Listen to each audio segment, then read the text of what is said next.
কি খবর বাঙালি? কেমন কাটালেন বৈশাখী শোভাযাত্রা? মঙ্গল শোভাযাত্রা বাদ দিয়ে বৈশাখী শোভাযাত্রা আপনারা নিয়ে আসছেন, তা কেমন কাটালেন সেই বৈশাখী শোভাযাত্রা?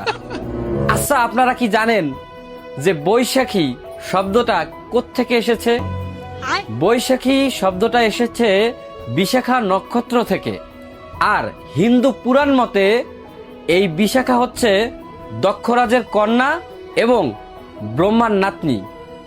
এখন বলেন আপনারা, সাম্প্রদায়িকতার পাল্লায় যদি আপনারা মাপেন, তাহলে এই বৈশাখী শব্দটা আপনারা কোত্থেকে পেলেন? এটাও কিন্তু হিন্দুদেরই একটা নাম। মঙ্গল তাও তো পুরুষ অর্থে ব্যবহৃত হতো, এখন এটা পুরোপুরি লেডিস। আর সাম্প্রদায়িকতার পাল্লায় যদি আপনারা মাপেন, তাহলে কি আমরা বৈশাখ মাসকে গরমের মাস বলবো? বাঙালি, আপনাদের কাছে আমার এই প্রশ্নটা রইল, তাহলে কি আগামীকাল থেকে বৈশাখ মাস বাদ দিয়ে আমরা গরমের মাস বলবো এটাকে? ঠিকই তো, সেই ঘুরিয়ে ফিরিয়ে সেম জায়গায় গেলেন। তাহলে কি দরকার ছিল মঙ্গল শোভাযাত্রা বাদ দিয়ে বৈশাখী শোভাযাত্রা করার? প্রশ্নটা আপনাদের কাছেই রইল।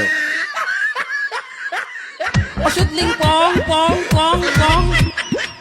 O jane jana shooting pong pong pong. O jane jana shooting pong pong pong. O shooting pong pong pong shooting pong. শনি যে লাগেছে, শনি লাগেছে দেশে, শনি যে লাগেছে, শনি